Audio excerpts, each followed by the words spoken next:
Global warming. These are two words that you've probably heard quite often in the past few years. Why?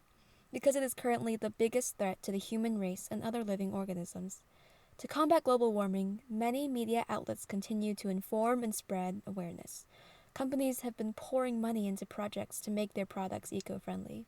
Organizations have been fighting for action to be taken, and scientists have been researching and exploring a plethora of possible solutions. And most importantly, lawmakers have created a progressive and an innovative idea: carbon trading.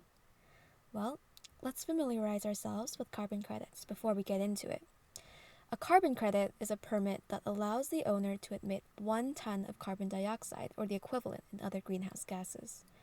With the creation of these credits, governments or intergovernmental bodies grant a fixed number of permits to those releasing the emissions and set an overall legal limit, or the cap, on emissions over a specific period of time. A polluter must hold enough permits to cover the emissions it releases. In general, carbon trading involves buying and selling permits and credits, essentially trading these carbon permits from one holder to another. Holders that emit more greenhouse gas than the set quota need to purchase the right to exceed the limit, and holders that emit less than the set quota are allowed to sell their rights of emission, creating a carbon market.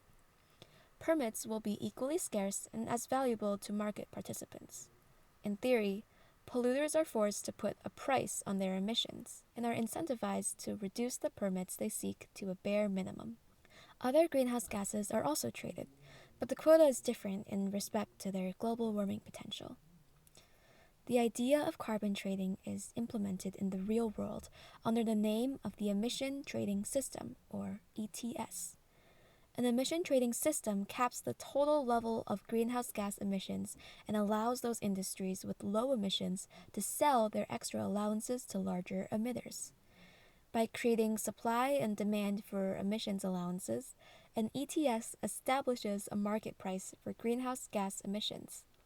The cap helps ensure that the required emission reductions will take place to keep the emitters within their pre-allocated carbon budget. Like any other system, the carbon market is constantly changing. Each year, the carbon prices get more expensive, and the emissions cap gets stricter in order to increase the effectiveness of the system in controlling carbon dioxide or greenhouse gas emissions. There are 2 other methods used to control carbon dioxide emission that share similarity with carbon trading. The first is carbon taxes, which directly sets a price on carbon by defining a tax rate on greenhouse gas emissions, or more commonly, on the carbon content of fossil fuels. Since the emission reduction outcome of a carbon tax is not predefined, it differs from carbon trading. The other method is carbon offset. Carbon offset broadly refers to a reduction in greenhouse gas emissions to compensate for other emissions. Offset credits are certified transferable instruments that represent an emission reduction of 1 metric ton of carbon dioxide or other greenhouse gases. Similar practices exist for individuals.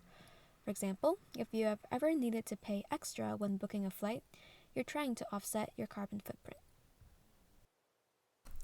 That's all we have for you now, and thank you for watching the video. If you want to learn more about the topic of carbon trading, all the related videos and articles will be linked in the description. Make sure to subscribe to the AmSTEA YouTube channel if you're interested in future projects, and comment down below any questions or topics you hope we can cover. If you want to learn more about AmSTEA and our mission, visit our website linked in the description. See you next time!